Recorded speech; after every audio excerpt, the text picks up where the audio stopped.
Artikal, Jahfart, yeah, the man. Yes, I am there. Original, yeah, they're coming again. Yeah, MALAGASY. If a chance going to night, I know my lady. Number one, I'm a man, mala sexy. Dito tol ko na lang, no, you're my pretty. Then I took a kuha na with the graffiti. Na peaceful, me na one out, my lady. Na pop to phone, na you know, my baby. My beautiful girl. If I was sura chapati, me see my tuluzani fitiza. Kanizani de yara kamina wa tonight. Izarire utambi sire usafu. Nafanana itambara na toa.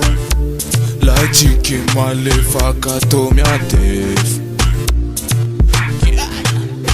If I can't go to night, I know my lady. Number one, I'm a man, mala sexy. Nito tol ko na lang, no, you're my pretty.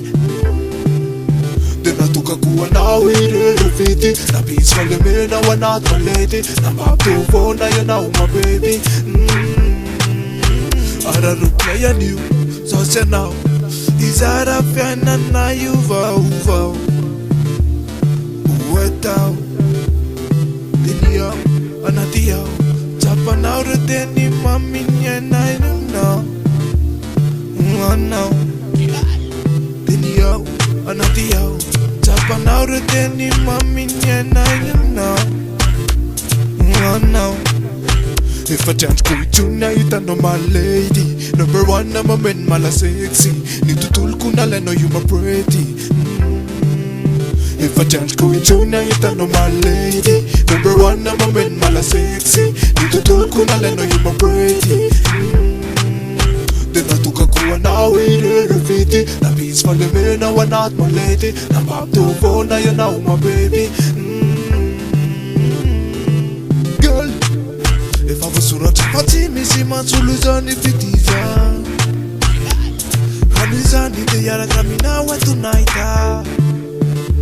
Izarire utambi sire usafu. Nafanana itambara na toa. Nafanana itambara na toa. If I can't go to night, I know my lady. Number one, I'm a man, mala sexy. Nito tol ko na lang, no, you're my pretty. Then I took a kuha na with the graffiti. Na peaceful, me na one out, my lady. Na pop to phone, na you know, my baby. Then I took a kuha na with